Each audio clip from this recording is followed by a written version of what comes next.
Great. Good evening and welcome. My name is Noam Pianco, and I'm the chair of the Stroum Jewish Studies program, and it's a pleasure to welcome you here to the Stroum Lectures, our annual lecture series. Tonight, we are honored to have Professor David Ruderman of the University of Pennsylvania deliver our lectures. Before we get to our main speaker, however, we're going to have a few introductions and welcome, and the first one will be my colleague, Professor Gary Hamilton, who is the Associate Director of the Jackson School of International Studies and the Henry M. Jackson Professor of International Studies. Gary Hamilton. Thank you very much. I will keep my comments brief.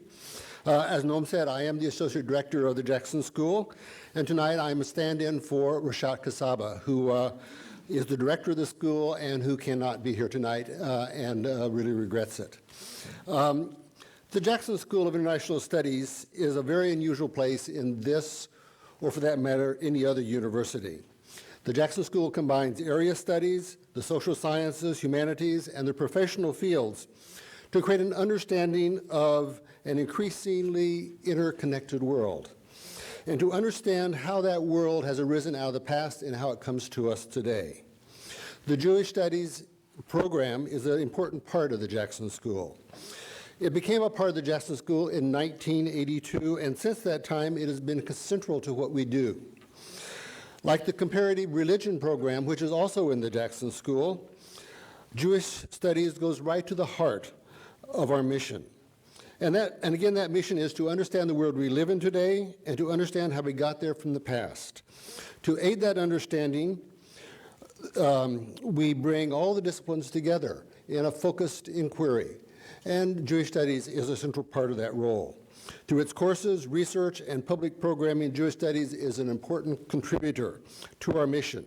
After all, how can we really understand the world we live in if we don't understand the role that religion plays today, religious traditions play today, and has played in the past in shaping us today?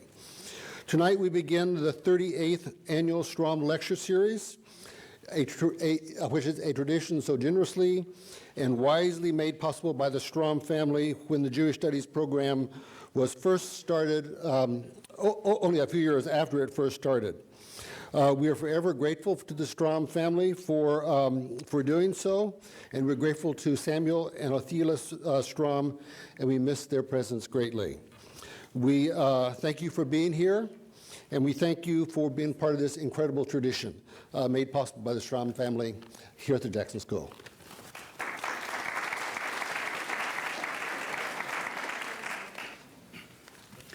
Thank you, Gary. It is a tremendous advantage of our program that we are housed in the Jackson School, and I'm very appreciative of all the support that we get from the Jackson School and our partnership on so many aspects of what we do.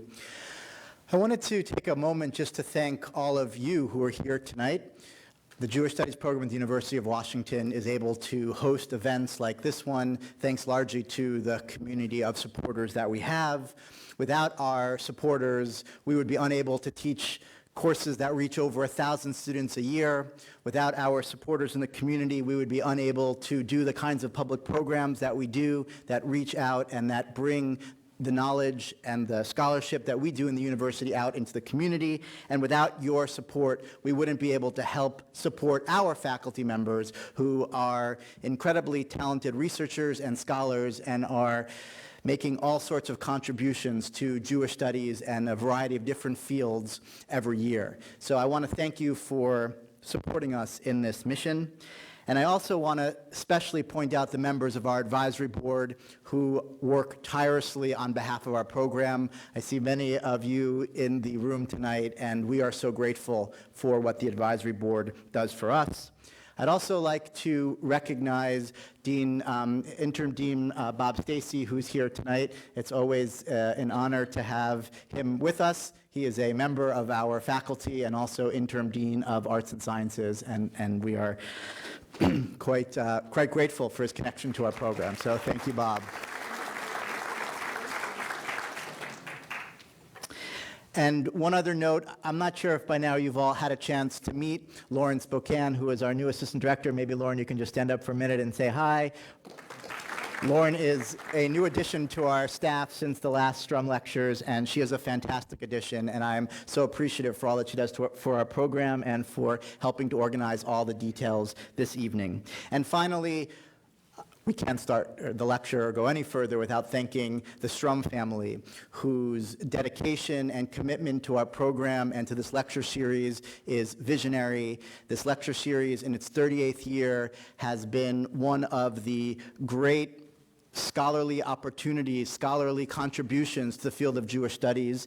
And as Paul Burstein, my colleague, pointed out to me as we were walking in, reminded me that we have, in addition to all the amazing books that have already come out of this series, we have 2 more books that are in press and 1 recently published. So this series continues to be very important in the field, and we are grateful to the Stroum family for endowing this lectureship and also for their much broader contributions to our community. And I see Joyce Rifkin and Saul, who are the niece, Althea Stroum's niece, right, Joyce, right? And it's, I very much miss having Althea in the front row, but I'm very honored that you are here and that so many parts of your family are still connected to our program. So thank you for that. The Jewish Studies program is at a very exciting point.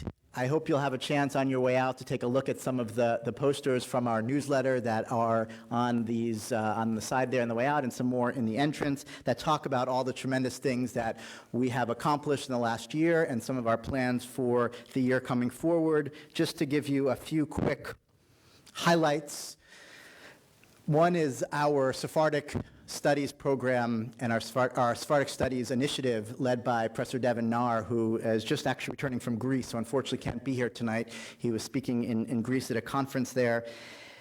Is really taking off, and we have some very exciting developments in our Sephardic Treasures initiative, where Devin has actually uncovered all sorts of amazing historical artifacts in this community and is helping to interpret them and share them with those who have these amazing treasures and are now able to understand the context within which they were written. So we're very excited about that initiative. We've also started a graduate fellowship, thanks to the help of many in our community who have support our scholarships and student fellowships. We have a very successful graduate fellowship program running this year.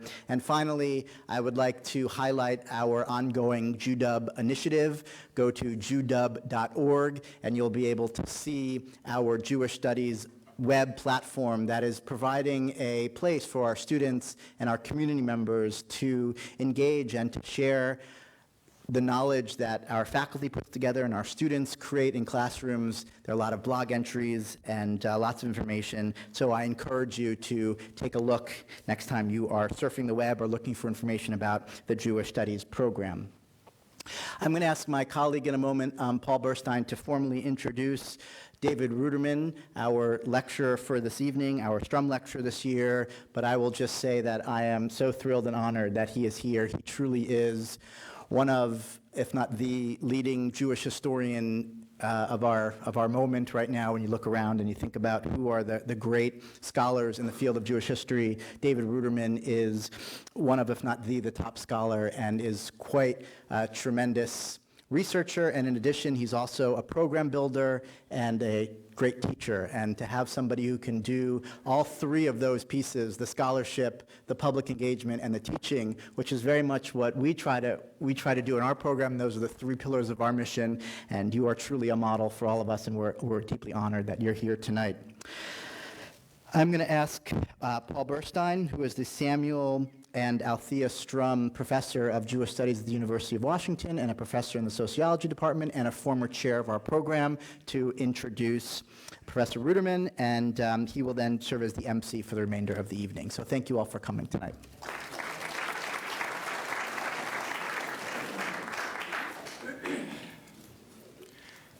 Good evening, everybody. I'm glad to see you all here. I know some of you had to sacrifice all or part of the debate, and you absolutely made the right choice. This is going to be great. Just to flesh out a little bit what Noam already said, we are very lucky to have Professor David Ruderman here. He is one of the leading historians of Jewry in the world. And just by way of examples, he's the Joseph Meyerhoff Professor of Modern Jewish History and the Ella Deravoff Director of the Herbert D. Katz Center for Advanced Judaic Studies at the University of Pennsylvania. He's the past president of the American Academy for Jewish Research. He's a winner of the Lifetime Achievement Award of the National Foundation for Jewish Culture. 2 of his books have won the National Jewish Book Award in history, the first in 1982, and his most recent book, Early Modern Jewry, A New Cultural History. In between, there was a 3rd book that was only a finalist. Now, I have to say that sometimes it happens that when people start off their career, they make a huge splash right away, and they win an award for something that's just, you know, the product of youthful enthusiasm. And sometimes people build up during the course of a career to some sort of magisterial work that wins an award. For somebody to win an award like this on 2 occasions, almost 30 years apart, not to say anything about your age, but almost 30 years apart is just about impossible. It's truly an amazing accomplishment. Now, this most recent book, Early Modern Jewry, looks at how Jewish settlements in the early modern period, 16th to 18th centuries, were linked to each other and how they communicated with each other. Basically, how it was possible for Jews scattered around so many parts of Europe and the Middle East to stay a community. And as a sociologist, I just thought this was a wonderful book. There's an amazing amount of detective work in there. And to create and sustain a community under such difficult conditions where there were so few Jews, so widely scattered, with communications so difficult. I mean, most of us wouldn't be here tonight if they hadn't succeeded in doing that, but it was an amazing accomplishment, and it's an amazing book. I should just mention also that, that actually one of many reasons that Professor Ruderman is here is that over the years I had quite a number of friends and acquaintances in the community say that they had heard or seen his lectures. He's got 2 courses put out by the teaching company in their Great Courses series. And people came up to me and said, these are tremendous, we should have him come. One is Between Cross and Crescent, Jewish Civilization from Muhammad to Spinoza. And the second is Jewish Intellectual History from the 16th to the 20th century. Now, after the lecture, there will be time for questions. There are microphones on either side, both aisles. So when the time comes, if you have questions, please go to the microphones and we'll try to give everybody a chance. His series of lectures this year, Professor Ruderman's, it's Behind a Bestseller, Kabbalah, Science, and Loving One's Neighbor in Pinhas Hurwitz's Sefer, ha-Brit. And the talk tonight is a remarkable modern Jewish book and its entrepreneurial author. I'm very pleased to welcome Professor David Ruderman. Thank you very much. All right, now I'm just going to see if I can do, you're going to help me? Yeah. Oh, down here it is, okay. So just anytime you need to switch it. Yeah, there we got it. Okay, perfect. Well, I was enjoying myself so much, Paul. I wish you would have gone on and I just could sit. That was great. My wife will tell me that, you know, don't get a swelled head or anything, so I won't. But thank you so much for your generous introduction, and Noam as well. It is really a great privilege to be here. I was telling Noam at lunch, and I guess I'm going to reveal it right now, just coming out. About 20, 25 years ago, I saw all my friends being invited for the Stroum lectures. They were the top show in the country. And no one ever invited me, and I was so, down on myself. And then I finally said, well, I'm not good enough, so I'll just forget about it. 20 years later, I get a letter from Noam, and all of a sudden I'm here. So I guess you're right. As you get old, like wine, maybe it gets better. I don't know. In any case, but seriously, I picked up yesterday before I left, waiting for the plane, Zachor, Jewish History and Jewish Memory by Yosef Chaim Yerushalmi, the great professor of Jewish history who recently died. And this was published in '81 as the Stroum Lectures. and it's a monument, but it's not the only monument of this series. In fact, Noam said it, and you can believe him, but I'm an outsider, so you can believe me even more, that this extraordinary series and this extraordinary family that put this series together deserve our thanks. They have really changed and transformed Jewish studies in this country. This series is the most long-standing series that we know. It has published books. You know, there's something about oral delivery. All of us can get up and BS. I can say that, right? But, you know, transforming an oral Torah, you have a very famous historian here that wrote a book about Torah Sheba'al Peh, right? Oral Torah. Transforming an oral Torah into a written Torah is a much more serious enterprise. In other words, putting it down on paper, having it come out, have people use these books and read them and see them as classics. I mean, I can think of many. My dear colleague who was also no longer with us, Paula Hyman, wrote an extremely important book, which she delivered as the Stroum Lectures, on the place of women and gender in modern Jewish history. And there are many, many more examples. So indeed, you should celebrate this program and this series. Whether I blow it or not, it's still a great series. And you should really take pride in the fact that it is here. I want to thank Noam Bianco and the other faculty members, and of course Lauren, for their kind hospitality. And I want to say one more thing. I'm amazed to see you all. I knew that there would be a problem. Who is Sefer, ha-Brit, and who wants to spend an evening with me talking about a book you never heard of before? But you came anyway. I mean, you know, it's one thing to talk about American Jewry and Holocaust, but Sefer, ha-Brit, Pinhas, Hurwitz, who the hell is he? And why should I care? And that really is my challenge. It is a very esoteric topic, I know. I want to write a book. I'm in love with this book, and I'm going to tell you why. And I'm hoping really hard to get a bunch of you to come back and hear me a second time. So I have to work very, very hard. But I really want to congratulate you that you came through the door, even despite that title. So let me tell you about my love affair with this book and what I want to do this evening. First of all, let me show you the book. Now, I'm not very good at PowerPoint. I'm really, you know, one of these guys that just uses his mouth. Or I can do this one. Can I just go like this? No, it's the, okay, I got it. All right, we're skipping that. Okay, skipping that. All right, now this is good. All right, so this is the title page of the book, the first edition, 1797, Brunn, which is in Moravia. And then the second edition is in Sefer, ha-Brit. This was actually the third or the fourth edition in Vilna, what does it say? I can't read it. 1807. Okay, thank you for helping me. There are 40 editions of this book. It is one of the most popular books written in Hebrew in the modern era.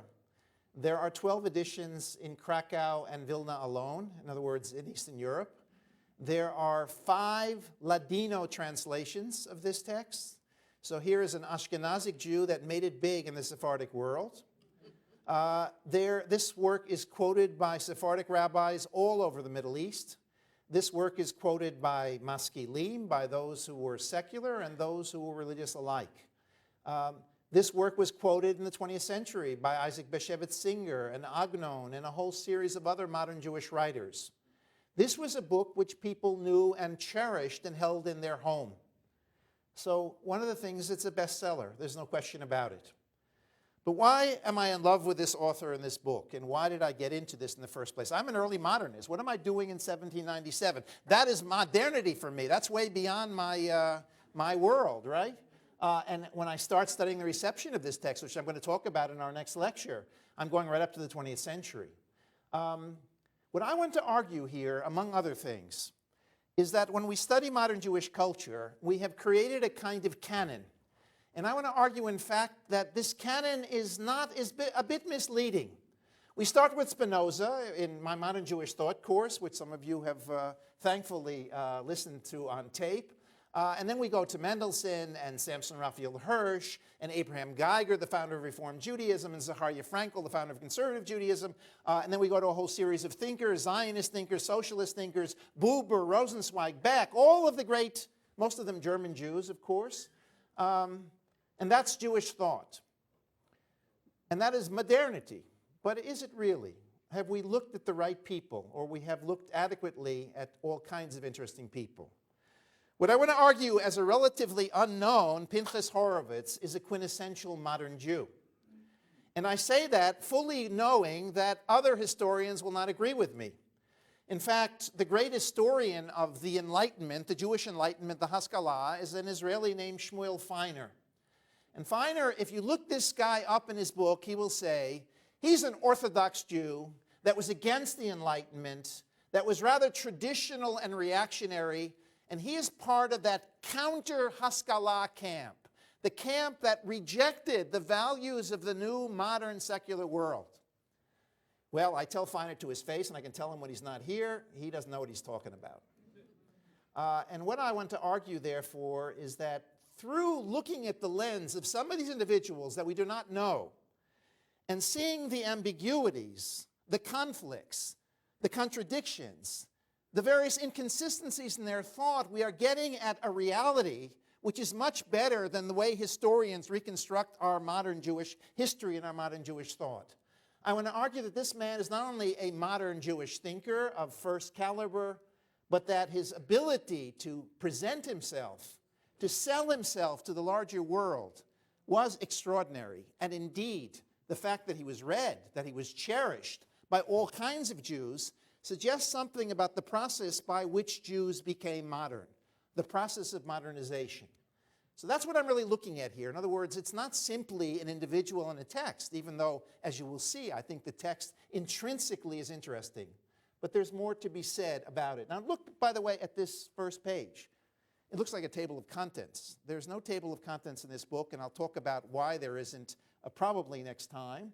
But nevertheless, it's a book that is selling. Some of you, anybody read Hebrew here? I mean, you could translate it for me. The book doesn't have a table of contents, but by the way, here's the book. I can't give you, this is 1990 Brooklyn. So this book was, is being sold by some of our, dear friends. And what I did, this is the old way that Jewish scholars write table of contents. This is my table of contents right here. So that's the best we have. And why he didn't want a table of contents, I will talk about a little later on. Now, while we're looking at this, let me just show you one thing more. The first edition doesn't have his name. It's a story. He tells us he signed an oath, he was sick, and he prayed to God, and he said he will never do anything that will display his, I got to stand here, display his hubris, but he couldn't help himself. So in this introduction, if you look at the letters that are in red, you will see his name. In other words, he hid it, but it's not really hidden at all. So it's Ani, Pinhas, I think it's Ben Eliyahu. I can't read it from here. Oh, I can see it from here, sorry. Pinhas ben Eliyahu, Ben Meir, and from Vilna. In other words, it's all there. So that's the way he signed his name in the first edition. And one more thing I want to show you. This is the censor, and I'll talk about the censor. This is a very interesting story. Notice the censors is both in German and Yiddish. And Carl Fischer is a very significant figure in the history of Jewish books and Jewish thought. He was the censor in Prague. And indeed, that censorship allowed the book to be sold very well. We indeed have a letter from Pinhas Hurwitz written to Carl Fischer, written in German. He claims in the book he didn't know a word except Yiddish and Hebrew, but indeed he wrote a letter in German, which we found in the archives, and he gets permission to sell his book all over the area of Prague. Carl Fischer was one of these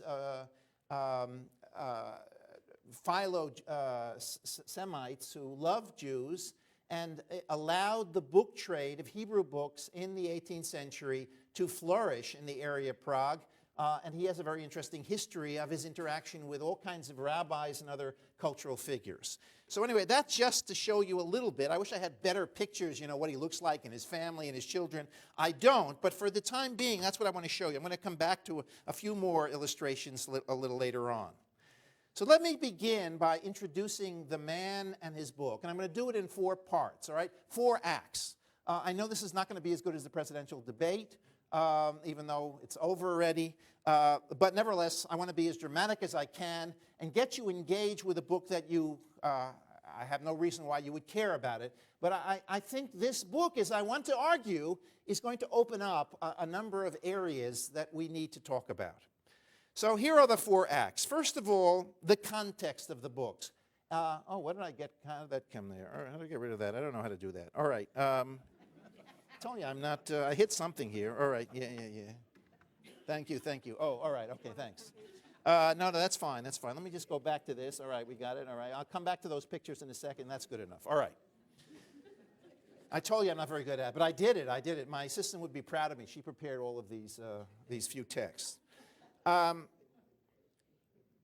The first part of my remarks deal with, I'm an early modernist. Why did I get interested in this subject? Well, first of all, you need to know a little bit more about Pinhas Hurwitz. Pinhas Hurwitz was born in 1765, and he died in 1821. He was born in Vilna, but he didn't stay there very long. He traveled all across Eastern Europe. He eventually came to Germany, where he spent time in Berlin. And then he moved on further west, and he came to the Low Countries. He hung out for an entire year in The Hague. I justified a sabbatical in the Hague region simply looking for his tracks. I didn't find a thing, but I had a great time in The Hague. And then he even went to London. Of course, I've been to London before, so that wasn't a big deal. And then he traveled back through the rest of Europe, through Prague, Moravia, all over the place. This guy was all over the place, and what he was doing primarily was selling his book. And you see, he succeeded as a result of all of these editions. What is interesting about this man is that although he has written several other books, most of them not in print, one of them is a commentary on a very, very esoteric Kabbalistic book. The most famous, his fame comes primarily from this one text, the Sefer ha-Brit. By the way, Sefer ha-Brit means the Book of the Covenant. But he also translates Brit in the introduction to the book as Bund, and he also defines Brit as encyclopedia.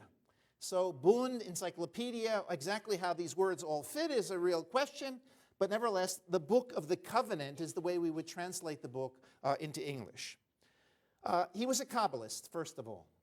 He studied Kabbalah, and he was particularly enamored of Isaac Luria, the great 16th century Kabbalist, and particularly the writings of his major disciple, Chaim Vital, who lived in the 16th century.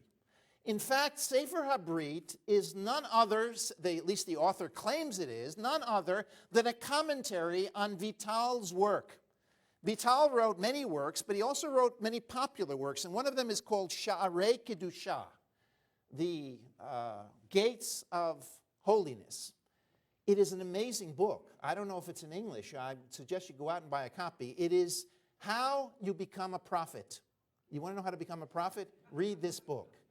By doing mitzvot, by doing commandments on the one hand, by going to the land of Israel, and by preparing yourself mystically. In other words, he argues that essentially, although we can't be prophets like Isaiah, Jeremiah, Ezekiel, we in our age, and not in the land of Israel, can reach a stage where the Ruach HaKodesh, the Holy Spirit, will envelop us.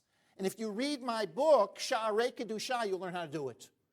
This was part of course, a mystical period in Jewish life in the early modern Europe. Lurianic Kabbalah had spread to Europe. It had made an impact on communities as far as from Poland to the West. And clearly, Sha'arei Kedusha is a book that has many editions, that appears in the 16th, 17th, and 18th century. Hurwitz is writing a book which is going to be a commentary on a Kabbalistic work. But is it a commentary? He comes to the third part of the book, and he says there's something missing. What is missing? He doesn't talk about the natural world. He really meant to, but somehow he left it out. And therefore, I will write the part that he left out. 450 pages. Look how big this book is. That's the 2/3 of the book. The book is about 600 pages in this edition. 450 pages describing the natural world. It is a work on science. It is a work describing Copernicus. It is a work describing water balloons. It is a work describing, Edward Jenner, smallpox. It is a work describing the things on roofs, for electricity. What do you call them? Lightning rods. It is a work which fills you with all kinds of knowledge of the natural world as it was known in the 18th century. What does it have to do with the Kabbalah, with mysticism, with Ruach HaKodesh, with the Holy Spirit? That is really the question. And this question has always bothered me all the way back till when I was young, when I was productive in that first stage of that Paul was describing. I once wrote a book called Kabbalah, Magic, and Science, which tried to locate the nexus between the study of mysticism and science in the 16th century, around a figure called Avraham Yagel. In fact, I wrote 2 books on him because I loved him so much. When I get involved with these guys, I'm one of these guys that, I like Jews, but I like especially dead Jews. They don't talk back to you. They're easy to deal with. In any case, I fell in love with this guy too, Abraham Yagel, and I tried to look at the question then, which was a very hot issue when I was writing this book about 20, 25 years ago, made famous by Francis Yates, the great scholar of Hermeticism, in which she wrote rather provocatively that the origins of modern science emerge within the context of what she called the Hermetic tradition, or the magical, mystical tradition. And that indeed some of the great scientists, from Bruno to Galileo to others, Newton, of course, especially, were deeply involved in mystical thought, in prophecy, and all kinds of things. And therefore, rather than see the history of science, the history of our modern secular understanding of nature, simply in a kind of linear progression from darkness to light, from religious to secular, let's notice that there's a religious background to understanding the context in which science emerges. Now, the idea, of course, for positivist historians was rather traumatic, was rather frightening. But indeed, it engendered a debate which emerged in the 1960s. Her essay, The Hermetic Origins of Modern Science, was indeed very provocative, and she evoked both negative and positive response. What I was doing then was basically looking at this problem from the perspective of Jewish thought, and therefore taking a Kabbalist, this guy, Yagel, was also a Kabbalist, and seeing how he exposed his interest in nature, and how it was possible to, on the one hand, dethrone philosophical metaphysics, Aristotle, bad, bad, bad, bad, but at the same time embrace natural philosophy, or what we call empirical science. And therefore, it was possible that even a Kabbalist, even a person who thought about the mysteries of the world, somehow nature was emblematic of something that was higher.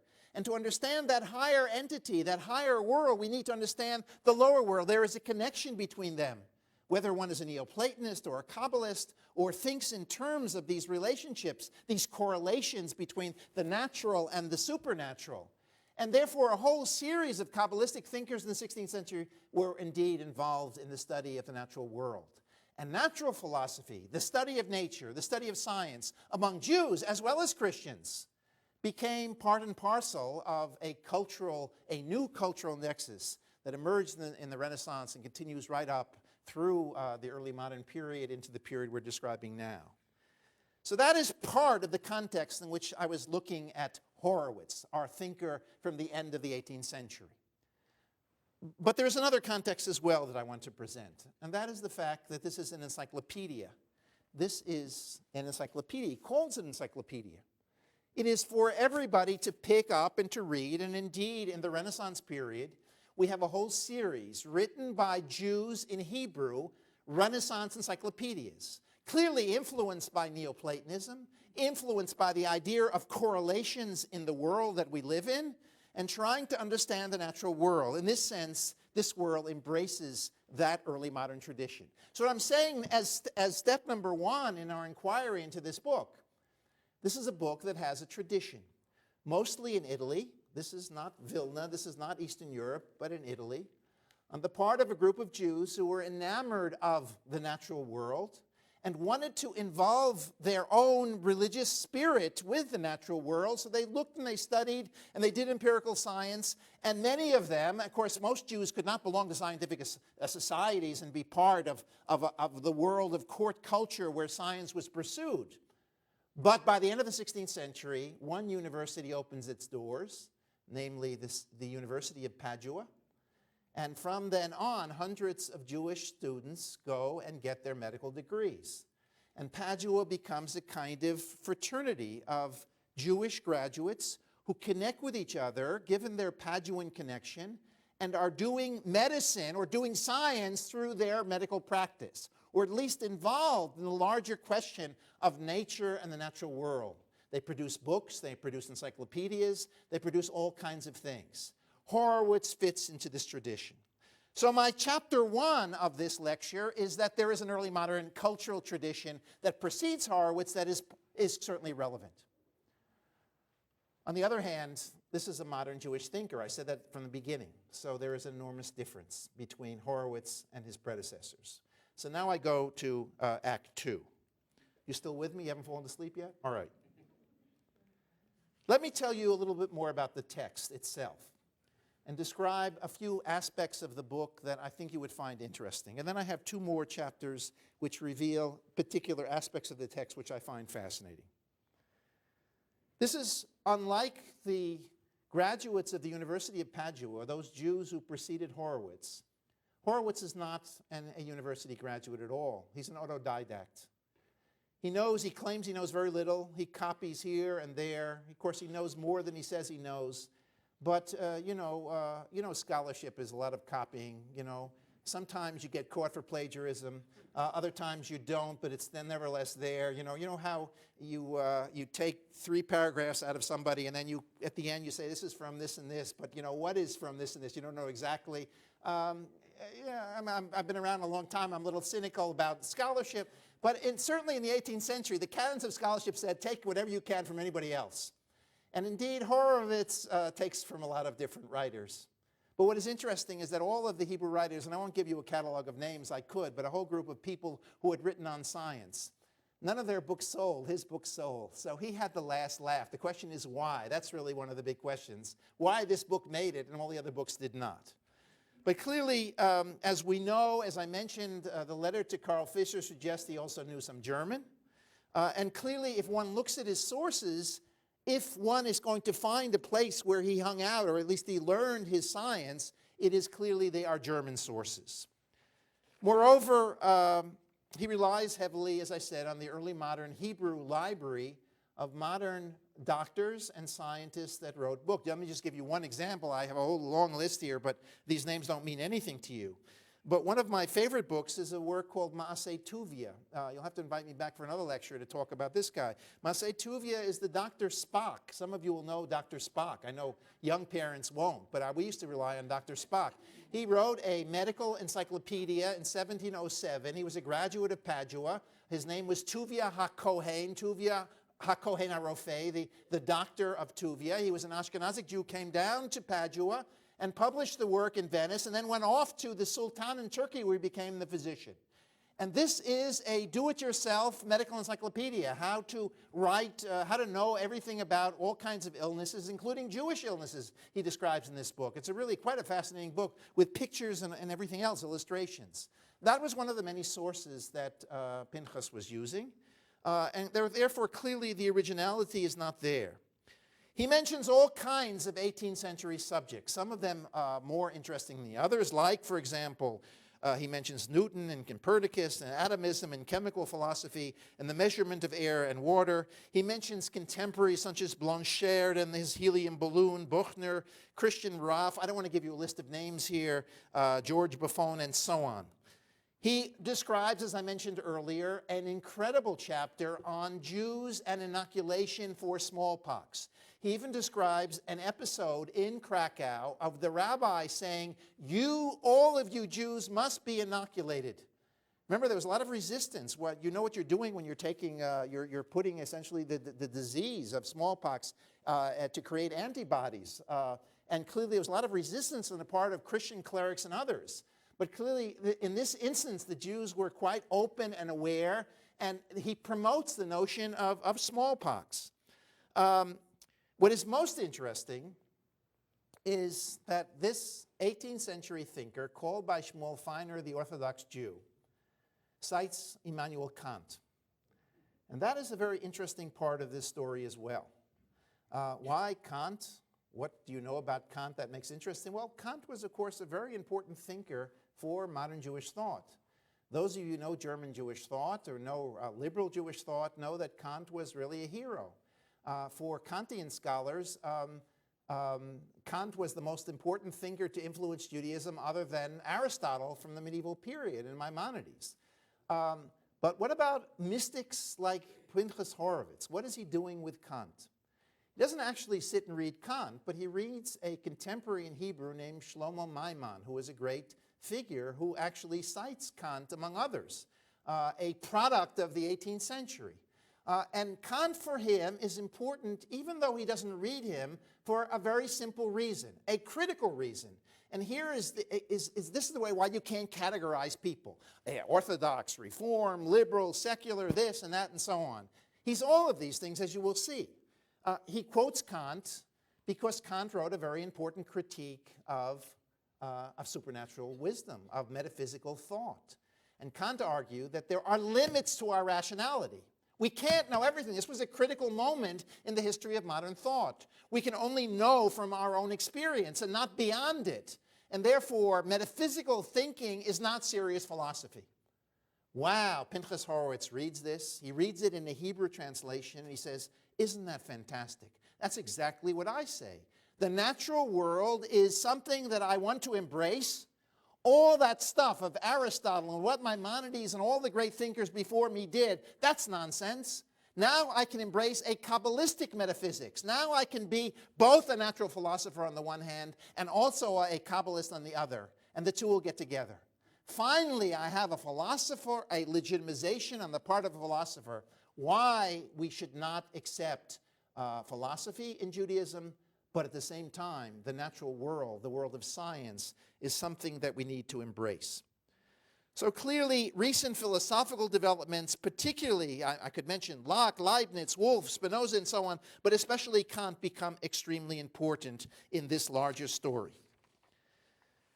One other aspect of this book, and we're finished with part 2. You can sigh of relief. That means that we're at least half done or more. And that is the following. This is a person, I love this. The way Noam introduced me, I felt. Why? Because I believe that academics need to do more than just academics. They need to build institutions. They need to care about a community. They need to work very hard, not only at their teaching, but in creating environments in which learning can flourish, both within the university and beyond. I like entrepreneurs. I think that's a wonderful word. Believe me, I'm not a Republican, but I still like entrepreneurs. Nevertheless, the point I'm trying to make is that this is a man that not only created a book, he knew how to sell it. And he had a plan, and the plan was quite remarkable. And he went about his business, and I'm not going to describe in detail. I'm going to talk about it more in my second lecture. But what is extraordinary about him is his knowledge of the printing industry, his specific instructions on how to print a book. Here's an author that knows about the impact of the printing press on Jewish culture. Now, of course, this is the 18th century, not the 15th or the 16th century. So the book has been around a long time. But to know how to command the printing industry, how to utilize it, how to channel it, how to sell one's own book, how to get haskamot, that is rabbinic affirmations, and how to put this book together, and how to organize it, and how to print it, and the specific instructions about printing, which I'll show you in my second lecture. It is extraordinary. This is a real person who works within the real world. He is not simply working in the clouds. And therefore, he sells the book. That is part of the reason why it's so successful. I think there are more reasons than that. But clearly, he was an individual who spends all of his time selling a book, and he succeeds. The book enters a house, all kinds of Jewish households, and as I want to argue, after the classic texts, the Bible and the prayer book and all of that, Sefer ha-Brit was Sefer ha-Bris, as you would say if you were an Ashkenazic Jew, or Sefer ha-Brit if you're a Sephardic Jew, was a book that became a household name. I will say more about this aspect, but I want to juxtapose that aspect of this book with all of the other ideas that are in it. Now I come to part 3. Actually, it's the most long part, and here I have a text. So let me see if I can do this. There it is. All right, let me explain the context. I told you everything about the book except for the most interesting chapter. There's a 50-page chapter, so here's how the book looks. The first book is divided, part 1, science. It discusses questions of philosophy and other questions as well, but it primarily begins to talk about cosmology, and then it goes into the biological sciences, and then it gets to the human being. There's a long inventory of scientific subjects in the first part of the book. The second part of the book turns more mystical, or to use the word musar. It deals with ethical questions related to how one prepares oneself to enter, to imbibe the Holy Spirit. Now, don't ask me what that means. I have no idea. I never have been imbibed by the Holy Spirit. But I can only imagine. In other words, it is a mystical journey. And what's very interesting, and I mentioned there was no table of contents, that is because he explicitly tells us, as you will see tomorrow night, no table of contents. Why? Because you have to read every chapter. And every chapter, the last line is linked to the next chapter, the first line of the next chapter. This is a journey. You have to start from the beginning and reach the end. And you just can't pick it up. So encyclopedia is really the wrong word. It's the exact opposite of encyclopedia. Encyclopedia means you read one reference here, you won't read one reference there. No, you have to read the whole book. The whole book is a kind of mystical journey, including the scientific part. So you get to the second part, and there are all kinds of interesting chapters that deal with morality and ethics. And finally, the penultimate chapter is a long chapter called Ahavat Re'im. Ahavat Re'im, anybody know what that means? V'ahavta l'reacha kemocha. Somebody has to translate that text for me. I'm not going to tell you. Love your neighbor as yourself. Leviticus 18, all right? Whether you know it as a Jew, a Christian, or an agnostic, that's a very important line. That's the golden rule, right? The chapter deals Ve'ahavta l'reacha kemocha. The chapter is called Ahavat Re'im, love of one's neighbors. It is a 60-page exegesis on that particular line. Now, what does the book say? I'm going to read parts of it maybe later on, but it essentially says the following. Before you can get to the final leg of the journey to become a mystic and have this union with God, you need to love your Re'ah. Who is a Re'ah? For Jewish exegesis up until the 18th century, almost 100% of the time, it means a fellow Jew.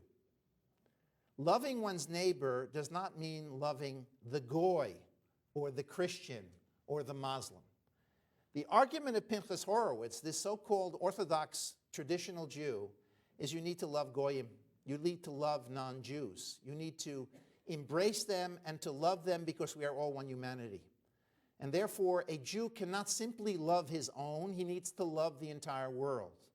Now, some of you may think, well, that's a very Christian notion, loving the world. Wasn't that, if you remember the exegesis of Ve'ahavta l'reacha kamocha, the difference between Hillel and Jesus? Jesus said we need to love all of human beings. Hillel said, don't do unto others that you would not do unto yourself. In other words, he put it in negative terms, this line, and you shall love the neighbor yourself, because perhaps he was a practical legislator. Perhaps he knew that we just don't love everybody. We love our family, we love some of our friends, but we hate others, or we don't care about others, or we're indifferent to others.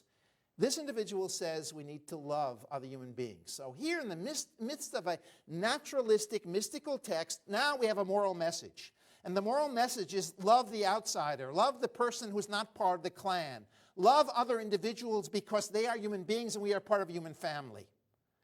Now, all right, if you're in Reform Judaism in the 19th or the 20th century, or if you're a liberal of the 20th century, or you're a socialist, no big deal. I mean, we all love humanity and so on. But this comes from a mystical tradition. And the need to explain where this text or where this stuff emerges is a very difficult thing. Now, I want to I'm really getting to a close, so don't worry. I haven't looked at the time at all here, and I should. But I don't have that much more to go. This is a part of this text that I want to read with you now. And actually, since you can read it better than me, I'm going to let you read it. But I want to point out what's going on here, and I want to suggest at least one answer. There are other answers as well. How this text gets here, and what was the influence of this text? This is the story of a prince. His name is Leopold of Brunswick. He actually existed. In 1785, in the city of Frankfurt on the Oder, there was a big flood, and people were about to lose their life. This young prince, very idealistic, gets into a boat, and he goes out, and he there is going to, while everyone says, don't get in the boat, you're going to drown if you get in that boat, he jumps in the boat to try to save a human being. Everybody is saved except for the prince who drowns. What is amazing about this story is that this is a non-Jew. He's a German prince. He has nothing to do with Judaism here. This is not a Jewish text, but nevertheless it appears in Hebrew. I've translated the Hebrew. And he is called a Menschenfreund, a very special human being, a person who cares about other human beings and so on. And it is meant in this context to illustrate something about the nature of humanity as a whole. Now, when I found this text, I didn't know where it came from, but then I began to look. And all of a sudden, I discovered that every German poet in the 18th century had written on this Leopold, from Heine to Schiller to all kinds of other individuals, Goethe, that their French poets had extolled him as well, and that he was really part of an iconography. In fact, someone wrote an entire dissertation on the image of this guy drowning. And let me just give you, and here's, we go, no, wrong way. All right, so there's our 3 etchings. Daniel Chodorowski, or however he's pronounced, Chodowski, was, in fact, a very famous Enlightenment painter. But you see, this guy really took off as an image within the larger culture of Germany, but beyond Germany. So here was an example of a person who instinctively was a good human being and cared about human beings. And this 30-year-old prince who lost his life became an icon to all kinds of people. Now let me tell you, this long chapter has very few sources. He mentions Proverbs, he mentions Cicero once or twice, but where does he get all of this stuff? But this story, which I just showed you, no, wrong way, no, too far. This story appears right in the beginning of the chapter. What I want to suggest is the following, and this is perhaps a little wild, but I want to show you, this is to the professors in the room, and that is that in addition to everything else, this individual prince was a member of the German Freemasons. And that if you know anything about Freemasonry around 1797, you know that it was very big in Germany, and that many thinkers were really caught up, the most famous being Lessing himself. His Masonic dialogues are extremely well known, and of course Lessing had a particular relationship with a very famous Jew named Moses Mendelssohn. Lessing led the prince on a trip to Italy about 10 years before he died. Now, I can't prove it, but this is a Jew who somehow is on the outskirts of Berlin and the Enlightenment world of Germany. He is an Eastern European Jew. He is an Ostjuden, and therefore he has nothing to do with this world. But nevertheless, he talks about an image which is so remarkably powerful.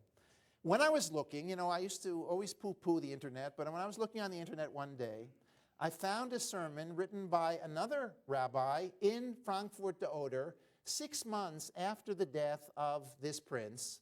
His name was Yaakov min ha-Te'omim. He's an Orthodox rabbi that writes only rabbinical responsa.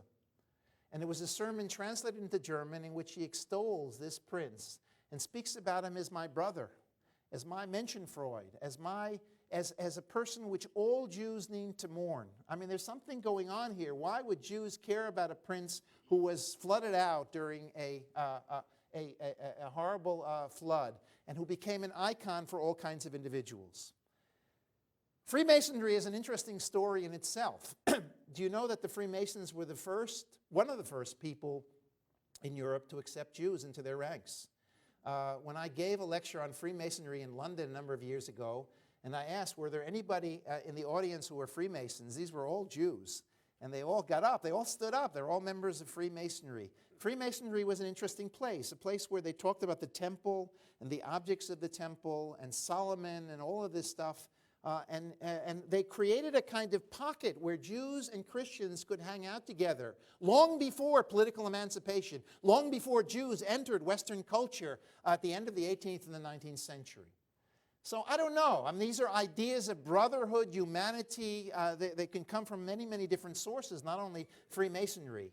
But this icon, this Friedrich and his relationship to the larger world. And here is a Jew speaking about a natural inclination to love other human beings.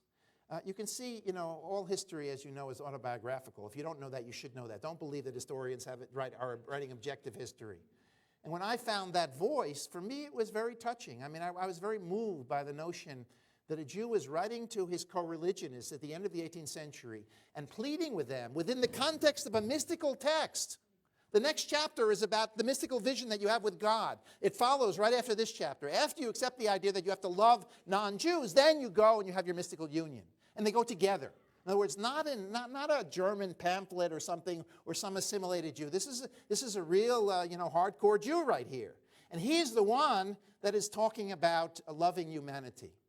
So for me, the combination of mysticism, science, and what I call moral cosmopolitanism is a really interesting notion here. And a guy that uses Kant and argues against philosophy, but uses a philosophical argument to put down philosophy. All of these things suggest indeed that we are dealing with complexity. We're not dealing with simple classifications of who is orthodox and who is non-orthodox, who is secular, who is religious, and so on. And this is real life. This is what the world is all about. Complexity, not simplistic stuff that you hear in political debates. I just wanted to sort of say, you're here and you're not there. I come to my last part, and this is very short. The legacy. One of the things I've done, and I've really never done it as extensively as in this project, is to look how this book was perceived by its readers. Again, thank God for the internet. Thank God for Bar Ilan, Teshuvah projects. There's so many things. I could never do this before the internet age. But I have over 120 references to this book. I have the 40 editions that I've studied. I mentioned 5 Ladino editions. I didn't mention the 3 Yiddish editions as well. This book really got around. And what I've done is to trace the history of this reception. I want to talk more about that tomorrow, so I'm not going to give you really any text right now, but I have some really good ones. The one I'm going to sort of leave you with, because it's a very lovely text, I'll just mention it to you and you'll see it tomorrow or the next time we have our lecture if you're coming back, and I hope you will.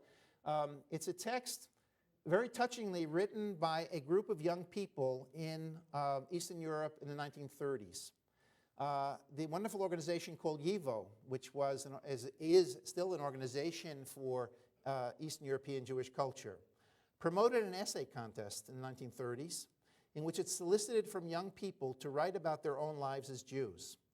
Believe it or not, in the YIVO archives, there are hundreds of these essays that appeared a number of years before the Holocaust. They are really very touching. They're written in Hebrew and Yiddish and Russian and Polish and all kinds of different languages. And they have been transcribed.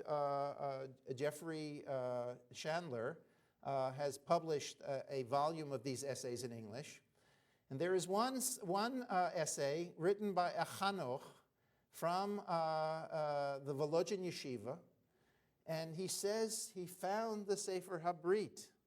And he was afraid that his teachers would be upset that he's not studying Talmud. So he ran off to the toilet. And he sat in the toilet and he read Sefer ha-Brit. Now, so I call this chapter in my book Sefer ha-Brit on the toilet. I don't know. My editor will probably change that. It's not that elegant, I know. But in any case, why he was afraid, I mean, that's an interesting question and so on. And what he does is a yeshiva bacher. So what does a yeshiva bacher do when he learns? This is the orality of learning rabbinic texts. He memorized the book, and he would go around, among all of his yeshiva students, they would ask him, well, tell us about the mammal, and tell us about, the heart and its organs. And he would recite full chapters of the book. So he memorized the entire book, and this was his and they would refer to him as a maskil. A maskil is an enlightened Jew, as opposed to the yeshiva bacher that he was supposed to be. So here's just one gorgeous, dramatic example of the Sefer ha-Brit, but as I said, there are 120 others. And what I want to try to show you in our next lecture is how this work moves from the enlightened circles of Germany and Eastern Europe and moves into the most utter orthodox. In other words, even the most Haredi rabbis embrace this book and read it and quote it. And then how it moves into the Balkans and into the world of Ladino culture, the culture of Sephardic Jewry, the culture of Seattle Jewry. And then it moves farther into the Middle East, into the world of Arabic Jews. And how it ultimately returns to Yiddish writers and secular writers and Hebrew writers and so on. And it enters into their world so that even though they were opposing camps, on some level this book served in a kind of parva role, or role, a kind of neutral space in which every Jew could appreciate this remarkable text. So here I've done it, basically talked about a book and its author. I presented my 4 acts. At least all you're going to get this evening. What I want to say is that I hope the book has at least left you with an impression that it has some significance in modern Jewish history, if not in terms of its originality, as a barometer of taste, as a barometer of the way people read, as a way in which modern ideas could be embraced by a traditional, even Orthodox community. And how the process of modernization works. I don't want to use the word secularization because that's a problematic word to describe this process. But I want to speak about simply how Jews become aware of the world around them and how it does not interfere with their faith. Here was a work that indeed could embrace all of these communities simultaneously and help the Jew take a step forward into the modern world. So here is my last line. And since I've been winging it up to now, I'm going to read the last line and finish up. In our postmodern world, and in our world of disenchantment from modernity, the fusion of science and spirituality, empiricism and universal ethics continues to remarkably address our human condition as well. And that is why perhaps this book might even speak to us. Thank you very much.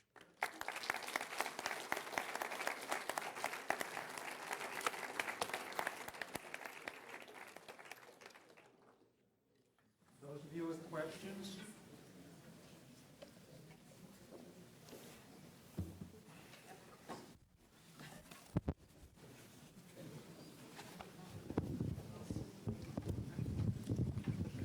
You don't screen them, huh? Just get them all. Do you think? Just a reminder, after the questions, there is a kosher dessert reception right across the hall in Walker Haynes room. I don't want anybody to get that. Go ahead. Do you think that the appreciation of the mystical was a necessary component for the advancement of modernity? Do you think that was like part of what was needed in order to reject the prevailing past? That's an interesting question, and that I don't know how to answer that on one foot, very quickly and superficially, because that's really the subject of a whole course, how that works. What I can say is just sort of touch it from the outside. There has been a lot of interest. The history of the Kabbalah, the study of Jewish mysticism, was inaugurated by a group of 19th century thinkers, but reached its crescendo under the great Gershon Shalom. But since Shalom's death, there have been movements of studying Kabbalah, both in this country and especially in Israel, in all kinds of directions. One of the most interesting is the study of Kabbalah in the modern era. The Kabbalah did not die. The Kabbalah still had a strong reception within, particularly Eastern European Jewish circles, but also among Sephardic circles. And all kinds of Jews found a way in which mysticism could sort of lead them to the modern world. One of my colleagues, when I talk about how could this chapter on Ahavat Re'im be accepted, and no one really gets upset, by the way, by this chapter. The reception of this chapter is an interesting story. Do Jews really love non-Jews? I mean, can he really get away with saying that? You would think yes, but not necessarily. I mean, Jews can be like anybody else, very chauvinistic, very tribal, and so on, as you would expect. So his answer to me is that there is a strain within modern Jewish thought, particularly in Eastern Europe, particularly among Hasidim. I didn't talk about Hasidim. I want to talk about Hasidim 2 more nights. Nachman of Breslov, we just discovered, Nachman of Breslov is, Breslov Hasidim? This is, this great rabbinic figure who didn't leave us any successors, and they are still a very, very powerful group of Hasidim. Nachman of Breslov, recently a document was discovered by him which talks about universal ethics, about a world which for a secularist would be absolutely amazing. The Hasidim also embraced this book, and Nachman of Breslov quotes it all of the time. So what my colleague is arguing is that indeed within Eastern European Jewish thought, within this world which has not been totally excavated yet, there are liberal or humanistic tendencies that can be found within the heartland of the Kabbalah, that we need not to import Freemasons and others from the outside to explain an inclination like this. So it seems to me the process of rewriting the history of modern Jewish thought will include the study of Kabbalah, mystical inclinations within the modern era. Now, of course, Kabbalah can go in both directions. Kabbalah can also produce the most chauvinistic, non-Jewish material as well. Kabbalah in itself doesn't need to be universal or particular or parochial. It can be either. But there is a tendency within some of this material to express itself in this humanistic way. And therefore, what I want to suggest, or I want to argue, and I'm glad your question at least elicited, I don't know if I'm answering your question, but it elicited my response in this way, is that is Kabbalah necessary for this? I don't know if it's necessary. But clearly, among other Kabbalists, it was possible to, this could lead to a kind of universal dimension. Now, let me give you another example. In the 19th century, there are two major figures, Italians. I'm back to Italy, where I started my own intellectual journey. One is, and this is for the gentleman Shadal, Samuel David Luzzatto, who heard my lecture and knows that lecture, but also a guy that I bet you've never heard of named Eliyahu ben Amozeg. Eliyahu ben Amozeg lived at the end of the 19th and the early 20th century. He was an Italian from Livorno who spent a considerable time in France, and he wrote in French as well as in Italian, and he was a Kabbalist. And he wrote about the universal morality of all human beings, that he believed Judaism could lead the world to an embrace of all human beings. It is the same universal message. It came out, again, a Kabbalistic source.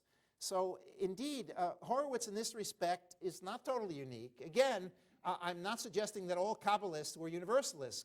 This is really unique, this chapter, and if I had time, I'd talk about the whole history of attitudes towards Christianity, towards the other, which has a very long pedigree that goes back for centuries and also goes forward for several centuries. But nevertheless, one could argue that within at least a segment of this thought, one can locate this kind of message. Yaakov Emden, Jonathan Eibeshitz, these are two major figures of the 18th century. Both of them have writings that express this inclination as well. So whatever you think of these guys as arch-Orthodox, fighting this one, fighting that one, and so on, there are all kinds of wars of the Jews going on in this period. They also express themselves in this way as well. So I don't want to, I think what you're asking needs to be explored much more deeply, and I think is another part of that history of modern Jewish thought that still has not been written fully. Anything else? Yes. I'm intrigued by the idea that you're reading so many editions of this, and I'm wondering if there are any generalizations you can make about the changes over time of the translations or the changes to different languages, things like that. Cool. That's a great question. And the reason I'm hesitating, because that's one area I'm still working on. It's a lot of work to go through each of these editions and see if there are any accretions and changes. I'm going to show you one or two in my next lecture. The Yiddish edition are condensed. What's interesting about these texts, and even this text, which is the most readable of all, none of them have pictures, no illustrations. So you really have to read through 600-700 pages here. That's why, and it's still a bestseller, which is really quite interesting. So there are no external changes that are really quite significant. Ladino texts, and as much as I know, I don't read Ladino, but somebody has been helping me. If you can find me a research assistant here who reads Ladino, I'd be happy to meet that person. But what I do know about these texts is that they are presented in a genre of literature which we are now exploring. There is a new book on this rabbinic Musar literature that's written in Ladino by a scholar named Matthias Lehmann, who is now located in Los Angeles. And in this Musar literature, we find these editions of Sefer ha-Brit, What I should point out, which is really quite amazing, and I can really say it to a Seattle audience, I'm sure a couple of you must be good Sephardic Jews here, proud Sephardic Jews. In 1842, an edition of this chapter alone appeared called Torah Ha'adam in Ladino. In other words, what the author was interested in was only in talking about the universal message of Judaism, of loving non-Jews. The rest of the text he ignored, and he published it as a separate text. But it appeared together with a series of other morality tales, and it also appeared with a Ladino edition of Robinson Crusoe, which is also a very interesting moral text from this period and talks about human psychology and so on and so forth. So your question is really important, not only how these texts that they appeared over and over again, but how they appeared. So that's a real dramatic example of how these texts are being reshaped, certainly within a Ladino context. Many of the texts are simply, they use the same type and they reappear over and over again. So there are very, very few changes that seem to emerge over time. And they, again, with really small type that you can hardly read, you have to, I need a microscope to look at some of these texts. But I think, your question is very important. It's not simply that they were republished, the fact that they were republished in particular places and particular locations. What is clear is that the majority of the texts of the 19th century were Eastern European and appeared either in Krakow or in Vilna. And they claim that this Jew was from Vilna.